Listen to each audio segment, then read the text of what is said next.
Welcome to the show No Instructions, where we meet with founders and interview them about starting and growing their businesses. I'm your host, Chad Ingram, 3-time founder and CEO at Distro. Distro is a platform to help businesses build teams by breaking down borders around the world.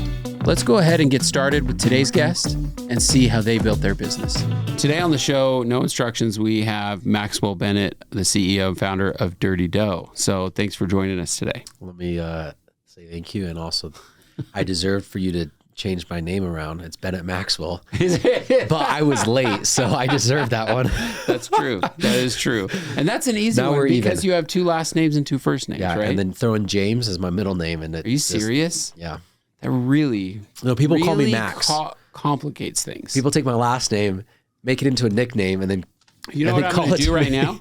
Actually, this is the most casual podcast I think I've ever started, but I'm going to actually look it up and make sure that I have your contact saved properly in my phone. So that'll be interesting. Yeah, I have you under Bennett Maxwell. All right. Okay. Then you're bad. Then it was my bad. Okay. Anyway, so thanks for coming on the show today, and I thought it'd be great to have you on, just to get a sense of the story that's been happening. It's been kind of interesting. You've had probably, I don't know, maybe more publicity than you wanted in the last couple of years. Yep. One of which I think Distro, we took advantage of at one point. We actually ran a billboard making fun of crumble cookies. I loved it too. For you. I loved it. I was like, I need to contact these guys. We just had to get in on it. No, it was good. It was. I loved that. There was a LASIK, like the hoops, LASIK something. Yeah. It didn't even say anything about cookies. They just showed cookies on their billboard. And then, anyways, I saw, it was awesome. It was fun. I think it was Weave, maybe, because Crumble says that they're a cookie-driven or a tech-driven cookie company. And then they said, we're a cookie-driven tech company. On a billboard. That's pretty funny. Yeah, it was funny. That is pretty funny. So, all right, let's go back and hear a little bit about your story, but just kind of for a little bit of context, how long has the business been around now? Dirty Dough started about 5 years ago. I got into it maybe 3.5 years ago, full time about 2 years ago. Okay, cool. So have you always been an entrepreneur? Somewhat, yeah. Kind of, the selling stuff in school and paying for sports and athletics. I was always, that helped me a ton because I'd always sell the most amount of whatever I had to sell to pay for everything. And then you could actually make money off of that, Yeah. You sell 20 discount cards and then they give you another 4. And if you go sell those 4 at 20 a pop, then you just made $80 and you're just like, hell yeah, I got football paid for and gas money for 3 months. That's awesome. That's awesome. I did Cutco knives, which was like a hourly or commission, whichever one was higher. And I got the commissions usually, which was nice. And when was that? This was right after high school. Okay. What year would that be? 2011 is when I graduated. And then I did an LDS mission 2012 and 13. Okay. Came home from that, got into summer sales. Like we all do. Yeah. After mission. Where'd you go on your mission? Tijuana, Mexico. Oh, cool. Mexico's awesome. Yeah, I just knocked doors for 2 years. I didn't get paid. You're going to pay me to do it? Hell yeah. Yeah. Sign me up. Yeah, totally. So I did some pest control. So, that's 1099. So as an entrepreneur, no. I've heard the term intrapreneur, kind of entrepreneur within another business. I feel like that related to me. The first summer, I only did 2 months because I was recruited halfway through the summer. And then you start, so you won't make commissions only, right? And then the next summer, I recruited 40 idiots. Led by an idiot, and we all went. I'm like, I'm going to leave my office. I've never even done a full summer. Who was that you guys sold for? I did Aptiv. It was Altera the last year. So this was 2015, right before they switched to Aptiv. And then the next year, so that was just 2 months. And the next year, it was a small company called Sage out in North Carolina. So again, it's like you recruit these guys, you get paid off. You recruit, I think I recruited like 55 people that signed, said that they're going to go. 40 guys showed up. Right. So you don't get paid $1 for all of that effort and all those lunches you took them out. So in that aspect, it is like running a business. And then you only make money if they sell and you're in charge of training them and managing them. So it is very much like you learn how to be an entrepreneur. So I'm very grateful for that. after 1 year of Sage, I did satellite for a year. Then I did Vivint for a year. Then I did solar for a year. Then I started a solar company. Interesting. So I kind of went through, it's like hopping around everywhere and, kind of, what was one of the other owners got mad at me when I left the company, called me a puddle jumper. And every time I've done that, because you'll kind of in that history, I'm not just jumping companies, I'm jumping industries. Right. And like I made $250,000 my first full summer at Pest Control recruiting a team. And it was like, I could go do this again. I know I can. But I had a lesson that stuck with me, work to learn, not to earn. Am I going to learn more? And then there's the 80-20 principle. Right. I believe after a full summer of leadership underneath a company and selling pest control, I've learned, let's call it 80%. Yeah. Right. So I could stay with that company for another 3 years and maybe go from 80% to 95%, but it's not the best bang for your buck. Right. So that's how I thought. And that's why you also notice I did pest control and then a slightly higher ticket, which is satellite and internet. And then slightly higher was smart home security systems and then higher solar cells. So every time I was taking the risk of like, I know I just made $200,000 or $300,000 in a summer. Why am I risking it? And I was risking it for the knowledge. It wasn't about making the money. So that eventually led to starting a solar company, you said, at some point? And it was just a brokerage. Yeah. Right. So it wasn't that I had to go. That's the easiest way to start a company. It's just like I will go find an installation company that they take all the risk, liability, insurance, all of that. I just need to recruit sales reps, train them. It's kind of doing the same thing, but now I'm in control and I can direct traffic on, well, if I don't like this installer, right, I could direct my customers over here and use that to leverage, anyways. So it was a great company to get started with. And I got really lucky because my older brother, he's 13 years older than me. And that's all he's ever done is entrepreneurship. So I learned a lot in pairing up with him, which I don't think I would have probably had the guts to go do it myself. And what's his name? Brent. Awesome. And so you're doing this solar company. Did it work out? Yeah. So we started, when was it? January of 2020. So right before COVID, but my brother's got this online background and he's like, hey, stop knocking doors, you monkey. Like use your brains. Let's do something else. So we started testing some online stuff and hired some people out of the Philippines we had some leads being generated. They'd go to the Philippines, some automation there. And then the Philippines would call them, collect the bill, select the appointment, and I'd just show up and close the appointment. And I was like, 90+% closing ratio. Right. And those were easy appointments because they're clicking on freaking ads. Yep. And so we had our first recruit in March of 2020. So COVID happened, but we were already doing door knocking and online. So we just pivoted more to online. So it gave us we had a little head start.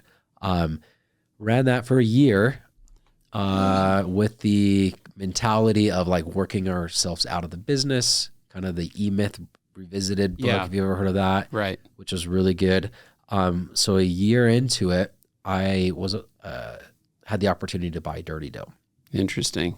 And because I wasn't in the day-to-day of the solar company, I ended up rolling the dice and saying, hey, I'm going to buy this cookie company in Tempe, Arizona, even though I live in San Diego. And Is that where it was based? Yeah. And you were in San Diego at the time? Yep. San Diego's amazing. Yeah, San Diego's like one of the few places left in California that's awesome. Yes, if not the only. Yeah, yeah, pretty much. I like some parts of Ventura County, but it's we were there for 2.5 years. Okay. What part? It was in northern San Diego, right next to Carlsbad. It's called San Marcos. Yep.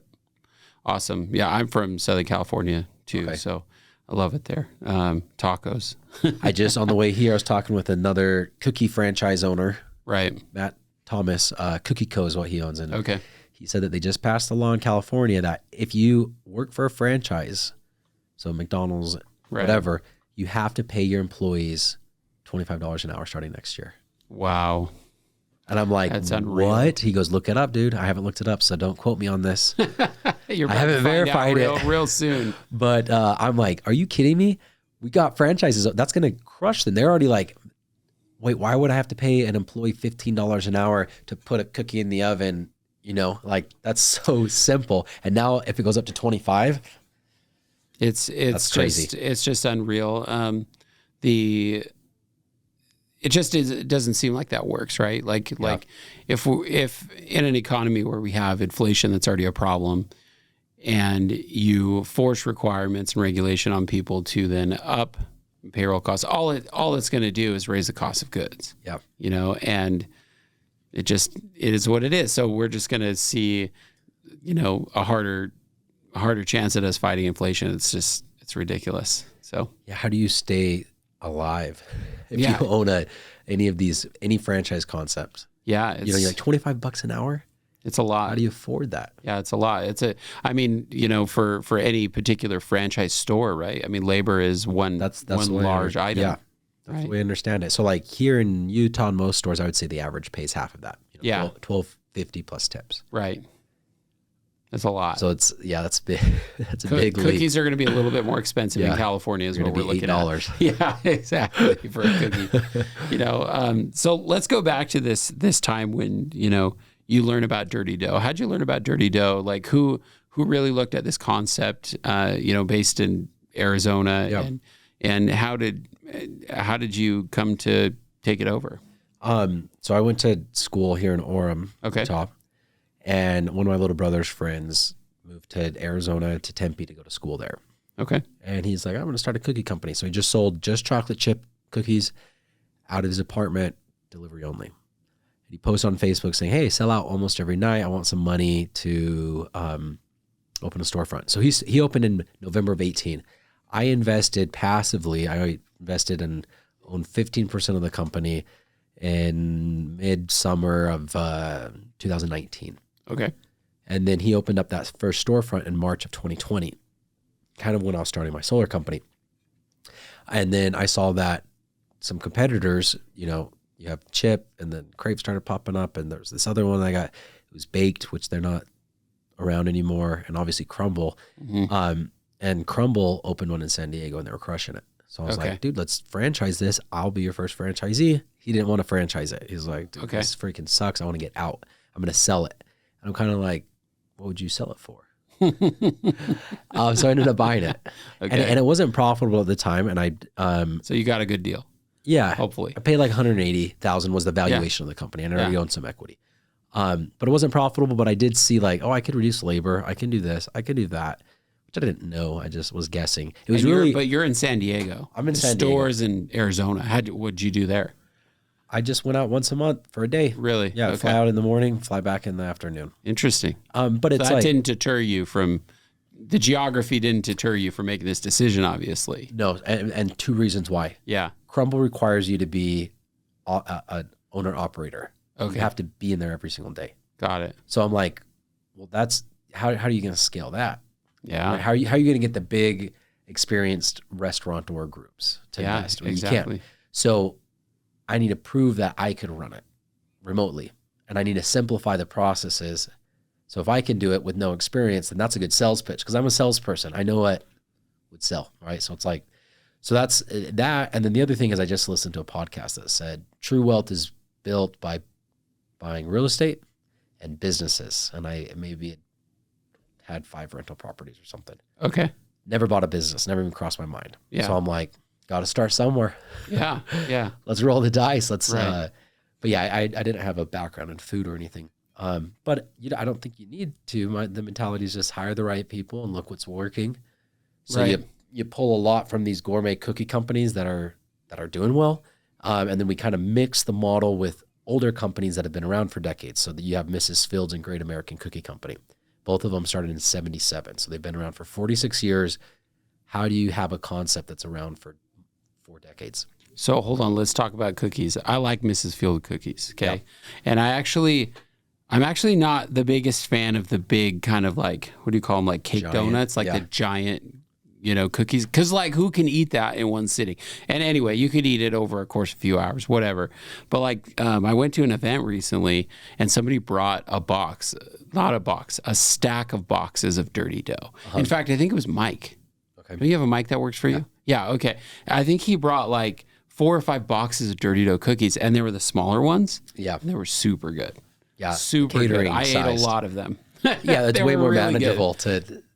Or you buy the big ones and you like cut them up and it's bad. You cut them up. Yeah. It's a lot better to just do the... Anyway, that was more my style, but yeah, cool.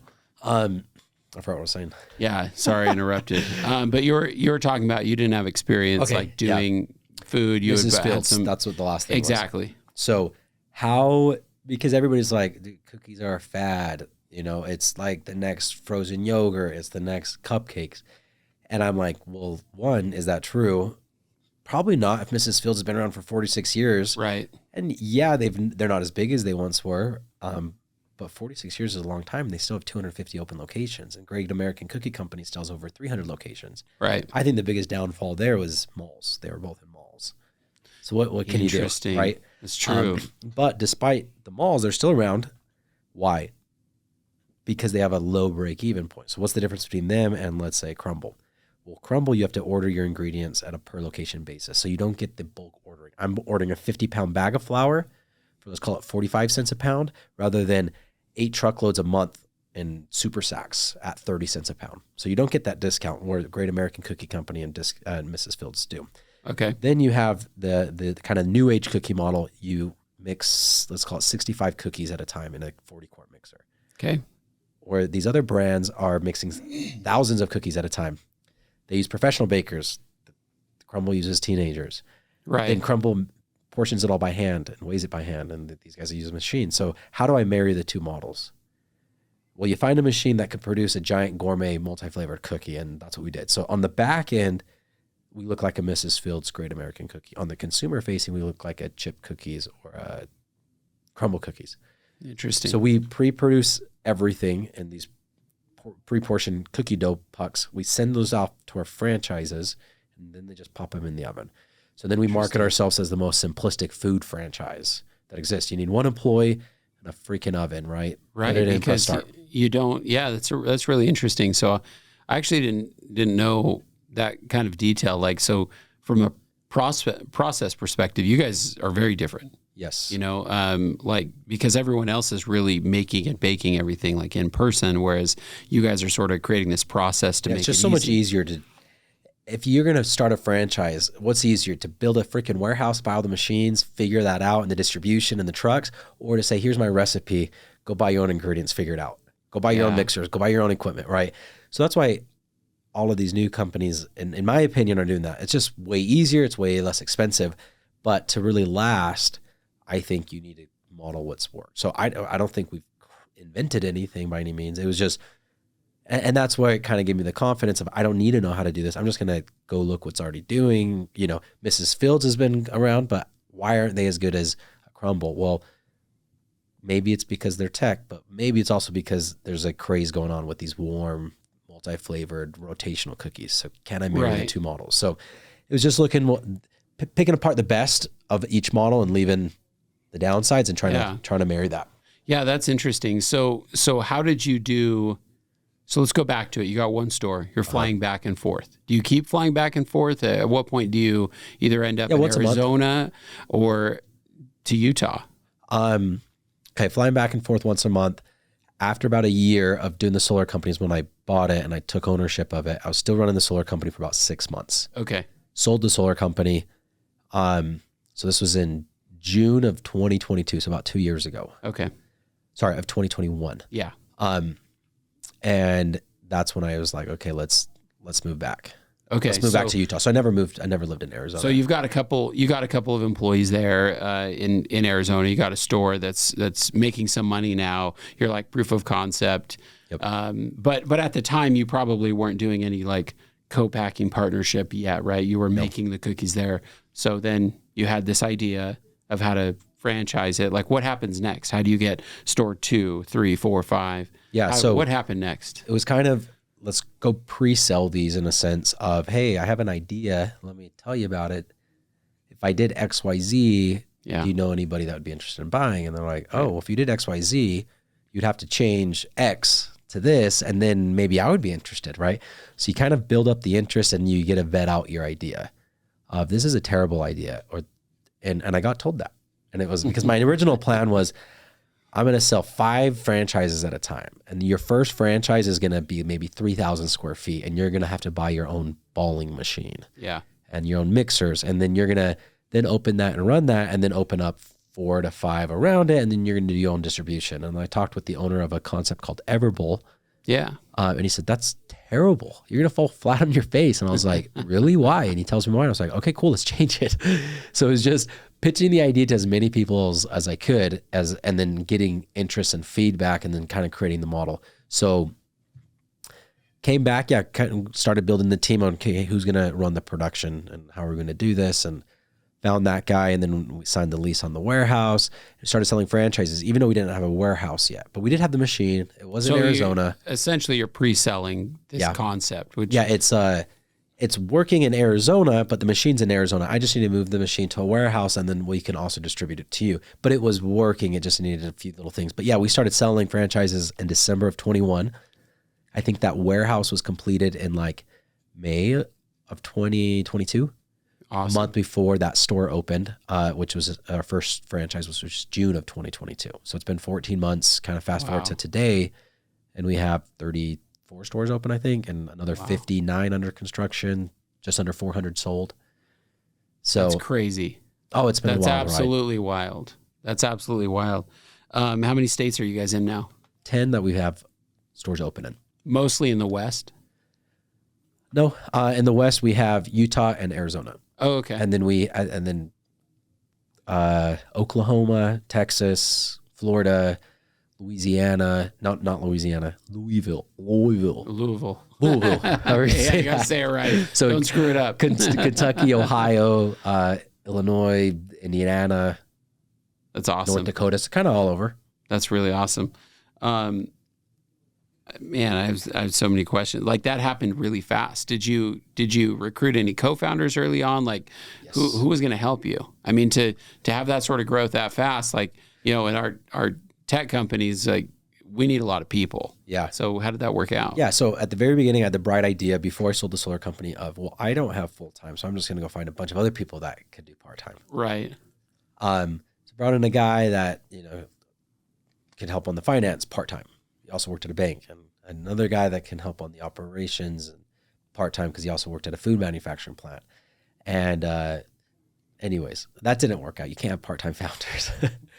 So I ended up purchasing all of them out and bringing on some investment.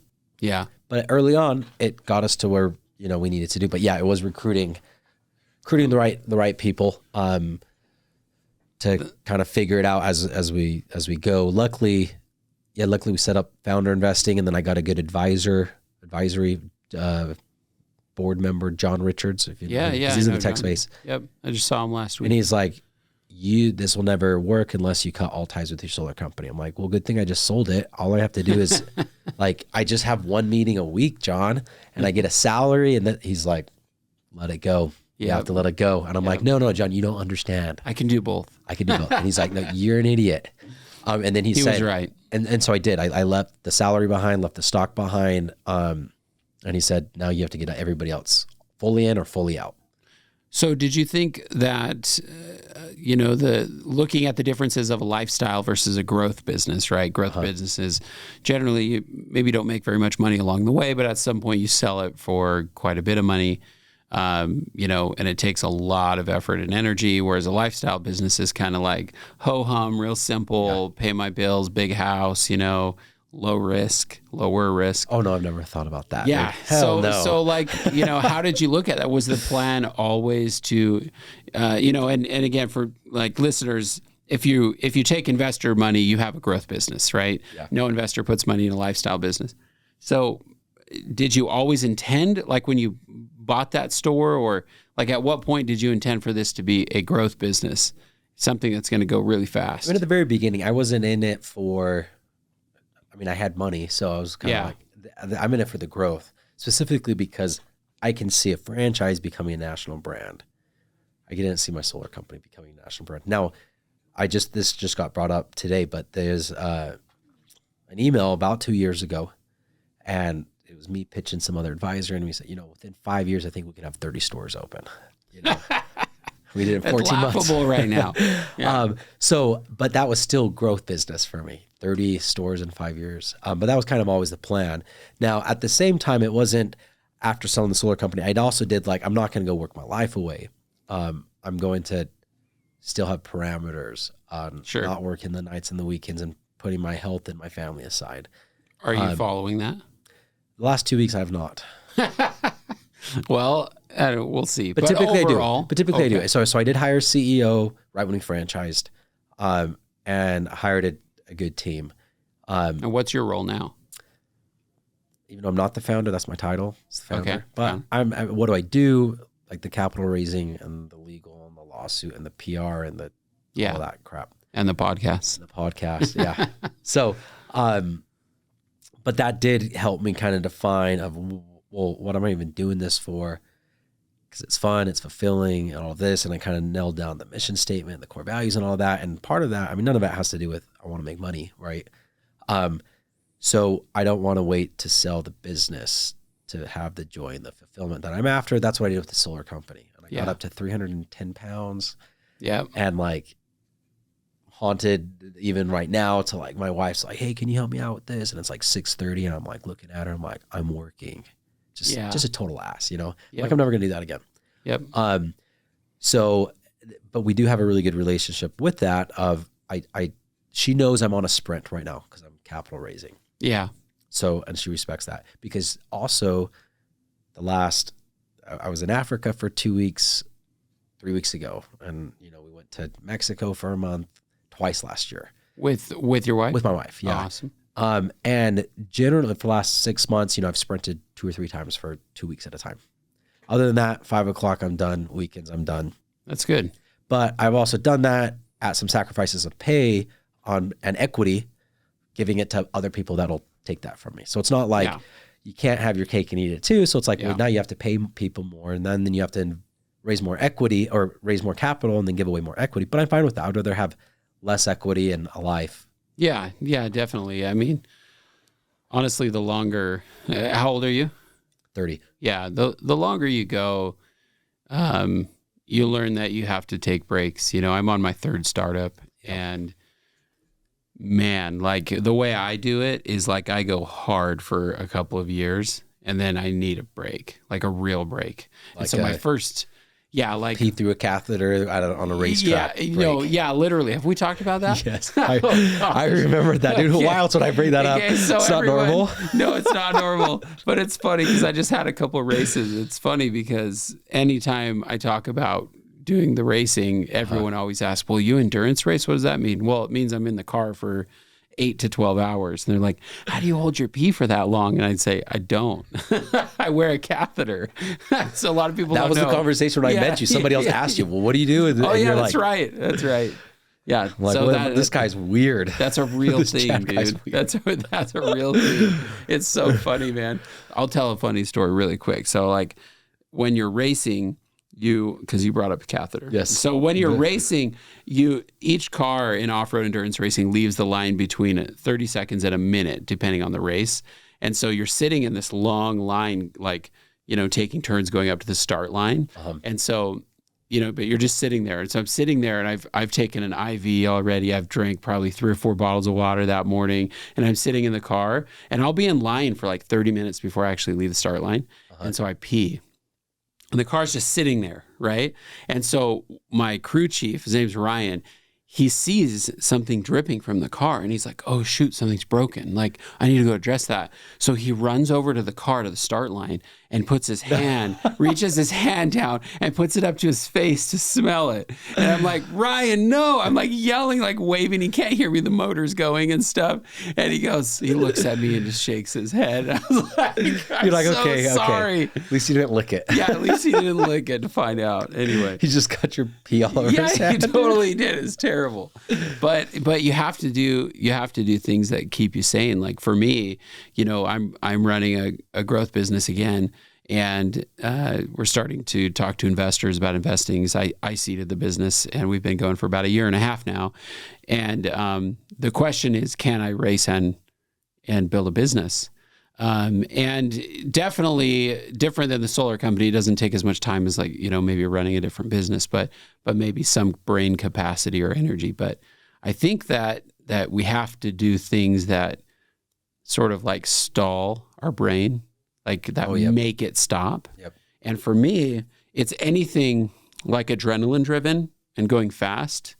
So not just racing, but like I can go out and drive, and that kind of it kind of like makes my brain, like forces it to stop, which I think is healthy. Not just mentally healthy, but it's good to like pattern disrupt. Yeah. I mean, even just exercising, it's right. It's hard to be doing some heavy squats and be like, how am I going to make payroll?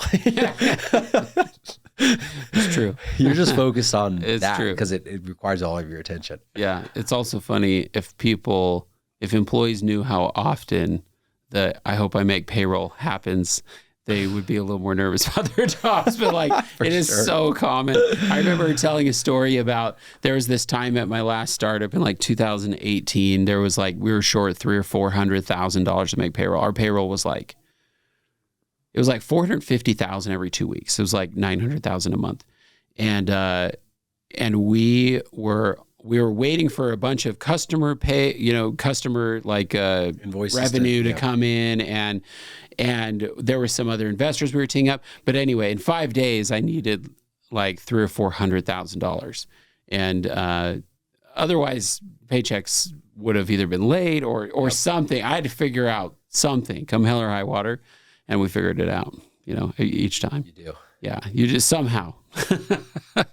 And then this is what I've been doing to get me over the, when will this stop and when will it get easier? Because I've told myself in 6 months, things will be better every 6 months. Yeah. Since I started franchising. And then I listened to a podcast called Business Wars. Okay. And it's two companies. Right now I'm listening to one called Tesla versus Detroit. So it's not specifically two companies, but Tesla versus everybody else. And I didn't know Tesla started in 2002, and they almost went bankrupt every single month for over a decade. You know what I mean? That's true. And or Walmart, they needed $1.5 million in a day, or else they were going under. Have you heard the FedEx story? The FedEx versus UPS. He gambled it. Yeah. He wasn't literally gambled it. Literally gambled it, or he would have went out of business. And he was planning on going out of business. Domino's almost went out of business when they had one store. And that Walmart story, it's like $1.5 million for Walmart. They only did $600,000 in revenue. Right.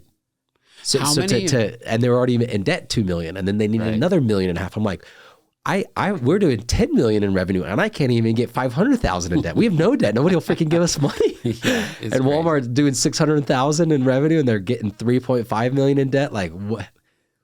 That's crazy. Take me back. Yeah, yeah. But I listen to all of these things, and it just comes down to, are you the one to figure it out and just do it or not? But because it's not about, did these other companies not have the problems, or Shoe Dog with Nike? Yeah. Same thing. Like, it's just 10 times in that book, it's like, oh, we're not making payroll. The whole time. Yeah, like the whole time. And it's like, okay, so these problems are normal. It's just, am I going to figure it out or am I not? It's not about, crap, I have this problem, I'm going under. No. Everybody had the problem. Yeah. It's just, are you figuring it out or not? And that gives me a lot of confidence. What you can't do is stall. Like what you can't do, which is, I think, hard for most people, is like, you can't do the deer in the headlights. And I've been there, and it gets, sometimes you can get so scared or nervous or whatever you want to call it, stressed, where you get decision paralysis. And that you can't do. At least you can't let that go on for more than a couple of days. Well, for me, if I stall for a moment, then that anxiety kicks in, and you're like, totally. The only way to solve this is to solve the freaking problem. So let's totally start sending texts at 2 a.m. because I can't sleep anyway. Yeah, except I'm not asleep anyway. Yeah, I have a note written on the screen, like on my desktop screen, in my office, that I wrote like years ago, and it says, it's just a thought that I had in my head that is, no one will do it for you. Yeah. Like it's just a constant reminder, like, go do the hard thing, and it's always going to be intense. And another thing I'll share is I had Zach Oates on this podcast like a month ago or so. And do you know Zach Oates, CEO of Ovation? Yeah, we use Ovation, and Zach's the best dressing guy I know. I know his shirts. I still don't know where he gets them. He has shirts that have like characters on them. He's got great shirts. And hair. His hair is perfect. Yes. Anyway, love Zach. And he says something along the lines of, I've heard him say it multiple times. He says, you just have to stay in business long enough to get lucky. He says, stay excited, and you have to have excitement and energy or something long enough till you get lucky. And that's kind of the truth though, because it's always kind of going bad. Like even when it's going good, it's going bad. One of my buddies has a plumbing business. Yeah. And he's like, I always get down on myself, and then I hear other stories, and then I realize that nobody knows what they're doing. It's just who can manage the train wreck the best. For sure. For sure. Who can manage the wreckage the best? We're all on a freaking train wreck going forward.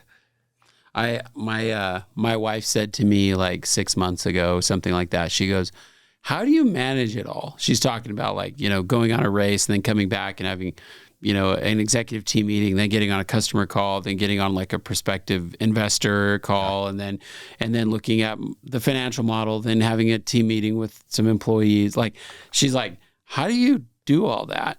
Like, how do you manage all that?" And I said, "I don't.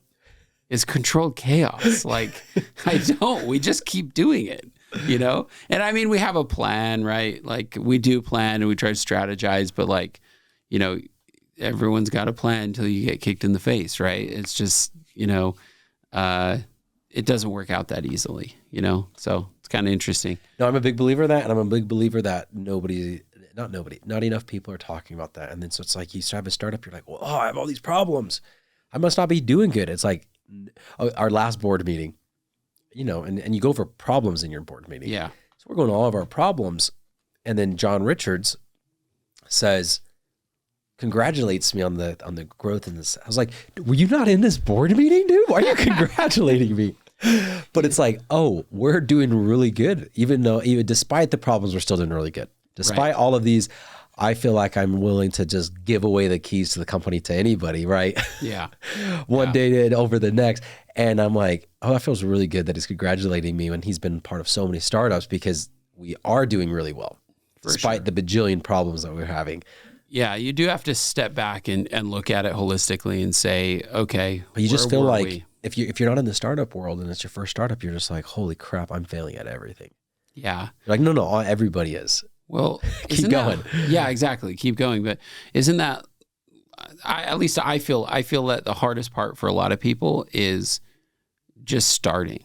Yep. Like they miss out on so much and could do so much, but they're too scared to actually get started. Like the small things, like buying a domain name, or hiring somebody to design a website, or calling a friend and asking them for their feedback, you know. All these things, like most people just don't do it. Yep. Yeah, that's the decision paralysis, and if I'm going to fail and this and that. But I think if they knew that everybody, because on the outside everybody's like, oh, dude, you're killing it, and I'm like, I can see how it looks like that. Yeah. Because we just had a Forbes article release on Dirty Dough yesterday, and it's like, yes, all that's true what the Forbes article says. But also look at my finances, that all the misclassifications that I didn't know that they were there till last week. And now I have to go clean up finances and make sure they're categorized right. And, it's like, because I think that on the outside, Dirty Dough is one of the, right now, because we had so much positive PR and it's like, everything's perfect. It's like, no, we have all the positive PR and that's all true, but everything is not perfect. Right. So just know that.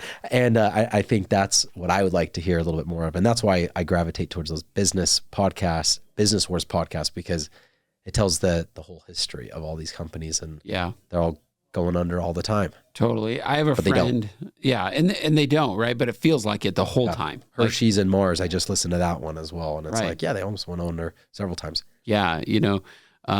It's, I don't know. People will start to learn, like, as they get started, what it feels like, because you'll never know unless you actually do it yourself, like how intense it gets and how difficult it gets. I have a friend that always used to say, it's never as bad as it looks from within, and it's never as great as it looks from without. Yeah. Like there's the perspective in everything, right? Like even as CEO, you look at it and think, or the founder and think, oh man, like the ship's going down. This is getting really bad again. And it doesn't. It's not as bad as we think as that initial like shock. And that's the board member meeting after like congratulating me. And I'm like, Yeah. Dang, I freaking love you. Thank you. Especially when it comes from somebody that you really respect. And then you're like, wait, why is he congratulating me? Oh, I don't, maybe there's 5 companies that have opened up 34 stores in just over a year, Right. So what's next for the business? We're in a raise right now, okay, which is why I'm in my sprint. Yeah. And then it's just continuing to manage the chaos, I guess. We're trying to get we have 59 stores under construction. Wow. Which is a lot. Yeah. And I think we have an amazing team to do that, but not with, it's not without its challenges. So raising the capital, getting us by to the next 6 months, making sure everything is there, and then working on all the, how do you increase sales and catering and all of this? But that's what we're doing. And then we have a nonprofit associated, which keeps me motivated on like, oh, I'm actually making a difference, but I forget about the nonprofit every other day. And then I have a call and I'm like, oh yeah, this is why I'm doing this. I need to do this too. This is why I haven't sold. Yeah. So that helps a ton. That's awesome. To know that, we're making a difference. And also just, knowing that you're providing a paycheck for 100+ people. And like, okay, cool. Those jobs didn't exist 2 years ago or even last year. That's kind of cool. You just create a job out of nothing. Yeah. Yeah. It's pretty powerful. Well, thanks for coming to join us today. We wish you guys all the best, and we know you'll keep opening a lot of stores, and I'm sure you'll raise that money soon. So thanks for joining us. Thanks, man. Yeah. Awesome. Thank you for listening to today's episode of No Instructions. Feel free to leave us a rating or review wherever you listen to podcasts, and subscribe so we can continue producing these podcasts. Today's episode was brought to you by Distro. Distro is a platform to help startups find, hire, and pay employees in over 200 countries. It's free to use. Go to distro.io to set up your free account today.